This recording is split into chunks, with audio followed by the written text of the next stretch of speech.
साहेब, बाहेर सरपंच आलेत, ते आपल्याला भेटू इच्छितात, हवालदार राणेंनी आत डोकावत सांगितले. अमरच्या कपाळावर नापसंतीची आठीव उमटली. खरं तर आज त्याला कोणाचाही डिस्टर्बन्स नको होता. आज 16 ऑगस्ट. इन्स्पेक्टर सूर्याजीराव जाधवांना पंचतत्वात विलीन होऊन बरोबर 1 महिना झाला होता. तरी देखील अमर आतापर्यंत या प्रकरणात तसूभर देखील प्रगती करू शकला नव्हता. तशी त्याने कोणतीही कसूर शिल्लक ठेवलेली नव्हती. गावातील सर्वच सराईत गुंड या क्षणी तुरुंगात होते. दारूचे 4ही अड्डे उद्ध्वस्त झाले होते. 4 अट्टल शिकाऱ्यांचा समावेश असलेले ते शोध पथक दररोज चंदनाच्या जंगलात फिरत होते. पण अमरच्या कोणत्याही प्रयत्नांना यश येत नव्हते. इन्स्पेक्टर अमर चव्हाण मंगलगड पोलीस स्टेशनमध्ये स्वर्गवासी पोलीस इन्स्पेक्टर सूर्याजीराव जाधवांच्या जागी नियुक्त झाले होते. मंगलगड कोकण किनारपट्टीवरील अतोनात निसर्ग सौंदर्याने नटलेले एक खेडेवजा शहर. मंगलगडची 2 वैशिष्ट्ये. एक म्हणजे सायोनारा, नायगराच्या खालोखाल जगातील नंबर 2चा धबधबा. सुमारे 5000 फूट उंचीवरून खाली कोसळणारे निसर्गाचे रौद्रभीषण स्वरूप पाहण्यासाठी जगभराहून येणाऱ्या पर्यटकांनी मंगलगड कायम गजबजलेला असे. आणि मंगलगडचे दुसरे वैशिष्ट्य म्हणजे कोकणात सहसा न आढळणारे चंदनाचे जंगल. सायोनारा धबधब्याला लागूनच जवळजवळ 1200 एकराचे चंदनाचे जंगल मंगलगडकरांच्या मालकीचे होते. भारतातून परदेशात निर्यात होणाऱ्या चंदनापैकी जवळजवळ 20% चंदन एकटे मंगलगड पुरवत होते. मंगलगडची सध्याची सुबत्ता या चंदनाच्या जंगलापासूनच प्राप्त झाली होती. अशा या नितांत सुंदर मंगलगडला जणू कोणाची तरी नजर लागली असावी. हसत्या खेळत्या मंगलगडावर सध्या कसली तरी भीषण अवकाळा पसरली होती. संपूर्ण मंगलगडावर सध्या मृत्यूचे अनामिक सावट पसरलेले होते. पर्यटकांच्या रहदारीने जो धबधबा कायम गजबजलेला असायचा तो सध्या एकाकी आणि निर्जन झाला होता. कारण उघड होते. गेल्या 2 महिन्यांपासून मंगलगडमध्ये काहीतरी भयानक आणि अनैसर्गिक प्रकार चालू होते. मंगलगडवासियांना सर्वात पहिला धक्का 7 जूनला बसला होता. त्या दिवशी अमावस्या होती. संध्याकाळपासून पाऊस भरून आला होता. विजांचा कडकडाट चालू होता. ढगांचा कडकडाट वातावरणातील भीषणता वाढवत होता. पावसाच्या भीतीने सर्वच मंगलगडकर आपापली कामे पटापट आटोपून गुपचूप घरात बसले होते. पण 22 वर्षाच्या मंदाकिनीच्या मनात काहीतरी वेगळेच होते. शहरातून नुकतीच ग्रॅज्युएट होऊन आलेल्या त्या मंदाकिनीला सायोनारा धबधब्याची विलक्षण ओढ होती. गावाला आलं की तासनतास धबधब्यावर जाऊन धबधब्याचे निरीक्षण करणं हा तिचा आवडता छंद होता. आता देखील तिला विजांच्या कडकडाटात सायोनारा कसा दिसतो ते पाहायचे होते. पण यावेळेस धबधब्यावर जायला तिला कोणीही परवानगी दिली नसती. आई, ज्योत्स्नाकडे जाऊन येते ग, असे आईला सांगून ती सटकली. तिच्या जिवलग मैत्रिणीला ज्योत्स्नाला तिने धबधब्यावर यायचा खूप आग्रह केला. पण विजांच्या कडकडाटातून धबधब्यावर येण्यास ज्योत्स्नाने सपशेल नकार दिला आणि मंदाकिनी एकटीच धबधब्यावर गेली. जित्या जागत्या मंदाकिनीचे ज्योत्स्नाला झालेले ते शेवटचे दर्शन. रात्री बराच उशीर झाला तरी मंदाकिनी घरी नाही आली. म्हणून तिचे वडील तिला शोधण्यासाठी ज्योत्स्नाच्या घरी आले. अशा अवेळी मंदाकिनी धबधब्याकडे गेली असल्याचे ऐकून ते पार हादरले. ताबडतोब शेजाऱ्या पाजाऱ्याच्या 4-5 गावकऱ्यांना बरोबर घेऊन ते धबधब्यावर मंदाकिनीला शोधायला निघाले. त्यांनी बरीच शोधाशोध केली पण व्यर्थ. मंदाकिनीचा ठाव ठिकाणा काही लागला नाही आणि एवढ्या अपरात्री चंदनाच्या जंगलात घुसणे धोक्याचे होते.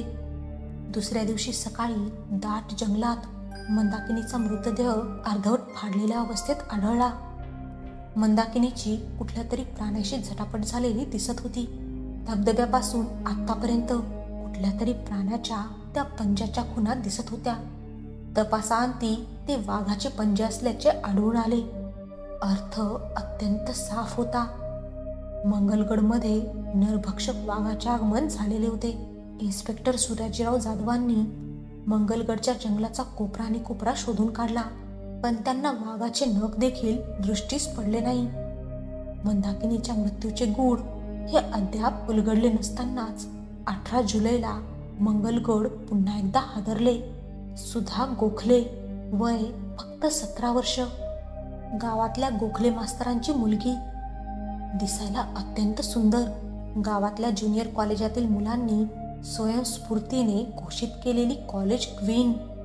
पण मुलांनी हिला दुसरे नाव बहाल केले होते, ते म्हणजे कडक बिजली. नावाप्रमाणेच तेज, अत्यंत धाडसी. एकदा ती अमावस्येच्या रात्री पैजेवर स्मशानात झोपून आली होती. तर अशीही सुद्धा. तिला कोणीतरी सांगितले की मंदाकिनी भूत झाली आहे. दररोज सायंकाळी 7 वाजता ती धबधब्यावर दिसते. झालं. भूत कसं असतं ते बघण्यासाठी ती एकटीच धबधब्यावर गेली. ती पुन्हा दिसलीच नाही. धबधब्याजवळील मातीत फक्त वाघाच्या पंजाचे ठसे आढळून आले. मंदाकिनीचे प्रेत तरी मिळाले होते, पण सुधाचे प्रेत देखील मिळाले नाही. ती जशी काही हवेतच गायब झाली.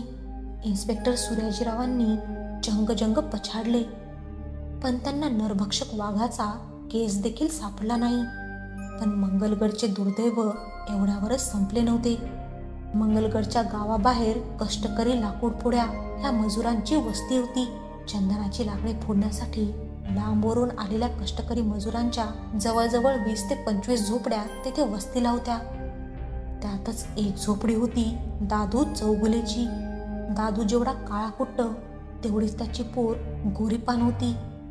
बाया बापड्या तिला कौतुकाने म्हणायच्या, बये, कुठच्या तरी राजाच्या पोटी जन्माला यायचीस, चुकून दादूच्या पोटी जन्माला आलीस. 16 ते 17 वर्षाच्या जान्हवीवर लाईन मारायला समस्त मंगलगडामधल्या टपोरी पोरांच्या त्या झोपडपट्टीत लयचक्रा चालू असायच्या. 15 ऑगस्ट, स्वातंत्र्य दिन. त्या दिवशी जान्हवी पहाटे 5 वाजताच उठली. तिला कॉलेजमध्ये झेंडावंदनासाठी लवकर जायचं होतं. आंघोळीसाठी विहिरीचं पाणी काढायला म्हणून जवळच्याच विहिरीवर ती गेली. एवढ्या पहाटे विहिरीवर चिटपाखरू देखील नव्हतं. पाणी भरायला गेलेल्या जान्हवीची करुण किंकाळी ऐकून तिचा बाप धावत आला. त्याला फक्त जंगलात अदृश्य होणारा वाघ पाठमोरा दिसला. थोड्या वेळाने इन्स्पेक्टर सूर्याजीराव आणि समस्त गावकरी जंगलात घुसले, पण वाघ किंवा जान्हवी कोणाचाही थांग लागला नाही. आता मात्र मंगलगड चांगलेच हादरले. दिवसा ढवळ्या देखील गावकऱ्यांनी धबधब्यावर फिरणे बंद केले. चंदनाच्या जंगलातील वृक्षतोड बंद झाली. जंगल सुने पडले आणि मंगलगडावर मृत्यूची भयानक कळा पसरली.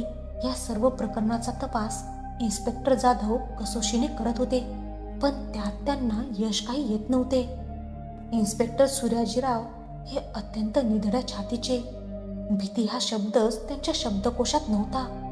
या प्रकरणाचा तपास करण्यासाठीच ते रात्री 2 ते 2:30 वाजता देखील गावातून गस्त घालीत. रात्री 12 वाजता देखील एकटेच धबधब्यावर जाऊन येत. वाघाला ठार मारण्याची त्यांनी प्रतिज्ञाच केली होती. 16 ऑगस्ट या दिवशी रविवार होता. सूर्याजीराव रात्री 1:30 वाजता नेहमीप्रमाणे गस्त घालायला बाहेर पडले. ते परत आलेच नाहीत.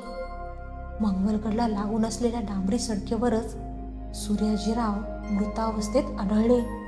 त्यांची मोटारसायकल अस्ताव्यस्तपणे पडलेली होती. पोस्टमॉर्टमच्या रिपोर्टनुसार रोडवरील खड्ड्यातून मोटारसायकल अचानकपणे उडून सूर्याजीराव लांब फेकले गेले असावेत आणि दगडावर डोके आपटून त्यांची कवटी तडकल्यामुळे ते जागीच खल्लास झाले असावेत असा रिपोर्ट होता. एक मृत्यू, 2 बेपत्ता आणि आता हा 3रा अपघात, तो सुद्धा सूर्याजीरावांसारख्या कार्यकुशल इन्स्पेक्टरचा. कराल कालपुरुषाची वक्र नजर मंगलगडाकडे वळली होती. एकापाठोपाठ एक बळींचे चक्र चालूच होते आणि या सर्व प्रकरणाचा तपास करण्यासाठी एका खास माणसाची सरकारकडून नियुक्ती करण्यात आली. त्यांचं नाव होतं इन्स्पेक्टर अमर चव्हाण. इन्स्पेक्टर अमर चव्हाण हा जेमतेम 26 वर्षांचा बैदंड तरुण होता. या प्रकरणी त्याची नियुक्ती करण्यामागे एक खास कारण होते. इन्स्पेक्टर अमर चव्हाण शार्प शूटर होता. जवळजवळ 1 किलोमीटर अंतरावरून धावत्या सावजाला तो सहज टिपत असे. आंतरराष्ट्रीय स्तरावर त्याने नेमबाजीत अनेक पदके मिळवली होती. नरभक्षक वाघाला ठार करण्यासाठी त्याच्या इतका लायक मनुष्य अख्ख्या पोलीस खात्यात शोधून देखील सापडला नसता. पण अमर चव्हाणने गेल्या महिनाभर शर्थीचा प्रयत्न करून देखील त्याला कोणताही पुरावा मिळाला नव्हता. त्या 2 तरुणी जणू हवेतच विरल्या होत्या.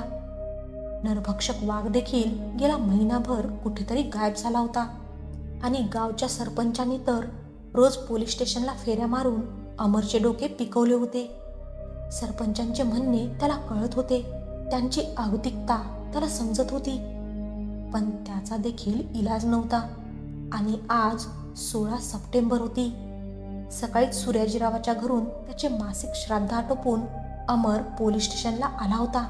आज कोणत्याही परिस्थितीत या प्रकरणाचा तपास लावण्याची त्याने जिद्दच बांधली होती. सकाळपासूनच सूर्याजीरावांची फाईल उघडून तो बसलेला होता. आता रात्रीचे जवळजवळ 12 वाजले होते. स्टेशनमधले दोन्ही हवालदार गावात गस्त घालायला गेलेले होते. अजूनही अमरच्या टेबलावर सूर्याजीरावांची फाईल होती. अजूनही त्याला कोणताही धागा सापडला नव्हता. सूर्याजीराव जाधव इन्स्पेक्टर ट्रेनिंगच्या वेळेस त्याचा रूम पार्टनर होता. जवळजवळ पूर्ण वर्ष त्यांनी एकत्र काढलेले होते आणि त्या कालावधीत त्याला सूर्याजीचा एक खास पैलू समजला होता.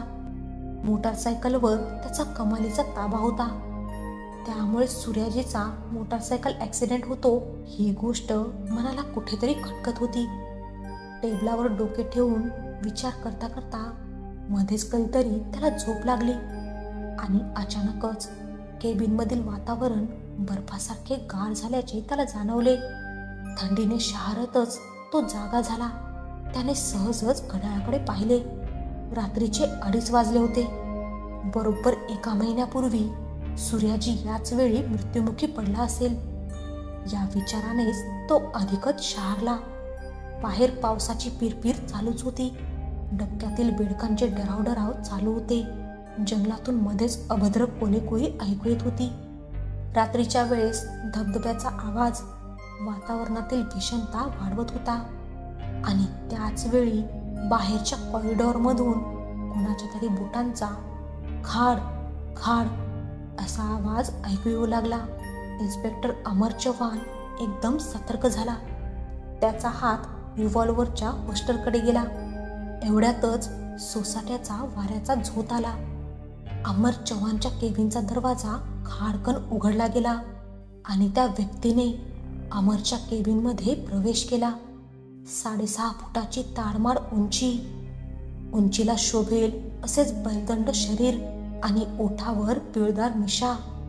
अमरने त्या व्यक्तीला पाहता क्षणीच ओळखले आणि तो बर्फासारखा थंडगार झाला. तो इन्स्पेक्टर सूर्याजीराव जाधव होता आणि इन्स्पेक्टर सूर्याजीराव जाधवांच्या मृतदेहावर स्वतः अमरने अग्निसंस्कार केले होते. तो डोळे विस्फारून त्या व्यक्तीकडे पाहू लागला. त्या व्यक्तीने खिशातून एक डायरी काढली आणि ती अमरच्या टेबलावर टाकली आणि अमरला सांगितले, यातून तुला काहीतरी मार्ग सापडेल. ही माझी पर्सनल डायरी आहे. आणि इन्स्पेक्टर सूर्याजीराव जसे आले तसे निघून गेले. अमर भानावर आला. खोलीतले वातावरण पुन्हा पूर्वीसारखे नॉर्मल झाले. खोलीत कोणीही नव्हते आणि अमरच्या टेबलावर एक लाल रंगाची डायरी पडलेली होती. डायरीवर नाव होतं, inspector Suryajirao Jadhav, Mangalgad police station. डायरीमध्ये काही ठराविक तारखांच्या नोंदी होत्या. 8 जून 1992. का कुणास ठाऊक मंदाकिनीचे प्रेत वाघाने फाडल्यासारखे वाटत नाही. तिच्या अंगावरचे ओरखडे शक्तिशाली वाघाचे वाटत नाहीत. वाघाच्या पंजाच्या मातीत उमटलेल्या त्या खुणा त्या वाघाच्या पंजाच्या आहेत हे मनाला पटत नाही. 125 किलो वजनी वाघाच्या पंजाच्या खुणा खूप खोलवर उठायला पाहिजेत, पण या खुणा तेवढ्या वजनदार प्राण्याच्या वाटत नाहीत. काहीतरी पाणी मुरतंय. 8 जुलै 1992. नरभक्षक वाघ गेल्या महिन्याभरात फिरकला नाही. रक्ताची चटक लागलेला वाघ दर 4 दिवसांनी भक्ष्य शोधायला आला पाहिजे. मग तो महिनाभर कुठे गेला? 18 जुलै 1992. वाघाचे पंजे सरपंचांच्या वाड्यापर्यंत आलेले होते. त्या वाड्यात सध्या कोणी राहत नाही. 19 जुलै 1992. सहज म्हणून सरपंचांच्या गावातल्या वाड्यावर चक्कर टाकली. सरपंचांच्या दिवाणखान्यातल्या भिंतीवरील वाघाची अखंड कातडी निहाळणं हा माझा आवडीचा छंद. पण आज त्या 2 कातड्यापैकी एक कातडं गायब होतं. सरपंचाला त्याबद्दल विचारलं असता सरपंच गडबडलेच. मित्राचं कसलं तरी व्रत चालू आहे, त्याला पूजेसाठी आसन म्हणून कातड दिल्याचं त्यांनी सांगितलं. 15 ऑगस्ट 1992. पुन्हा एक वार वाघाच्या पंजाचे ठसे सरपंचांच्या वाड्याकडे वळले होते. आश्चर्य म्हणजे दिवाणखान्यात वाघाची 2ही कातडी लावलेली होती. कातडं चाचपून बघितलं. माझा अंदाज खरा ठरला. कातडं पावसात भिजल्यासारखं वाटत होतं. कातडं भिजलं कसं? बाहेर धुवाधार पाऊस चालूच होता. कातडं पावसात कोणी नेलं असावं? अजून मनामध्ये एक शंका येते. साले या वाघाला कोवळ्या तरुणीच का लागतायत? वाड्यावर सरपंचाजवळ काही बोललो असतो तर त्यांना लगेचच डाऊट आला असता. अजून थोडेसे पुरावे गोळा केले पाहिजेत आणि वॉरंट घेऊन वाड्यावर गेलं पाहिजे. वॉरंटच्या साह्याने जेलमध्ये डांबला की बरोबर बोलेल तो. सूर्याजीरावांची डायरी 15 ऑगस्ट 1992 पर्यंतच लिहिलेली होती. 16 ऑगस्ट 1992ला सूर्याजीरावांचा मृत्यू झाला होता. सूर्याजीरावांचा खून झाला होता की अपघात? अमरचे डोके भणाणले. पिसाटल्यासारखा तो उठला. होस्टरमधले रिव्हॉल्वर फुल लोड केले. मोटरसायकल स्टार्ट केली आणि तडक पाटलाच्या वाड्यावर निघाला. त्यावेळेस पहाटेचे 3 वाजले होते. सरपंचाला लाथांनी तुडवतच पोलीस स्टेशनला आणायचा असा त्याने निश्चय केला होता. धाडधाड करत त्याने मोटारसायकल थेट सरपंचांच्या वाड्यासमोर उभी केली.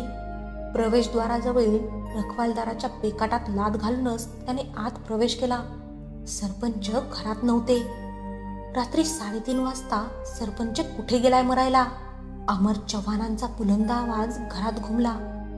कोणीही प्रत्युत्तर दिले नाही. अमरने सहज दिवाणखान्यातील भिंतीकडे पाहिले.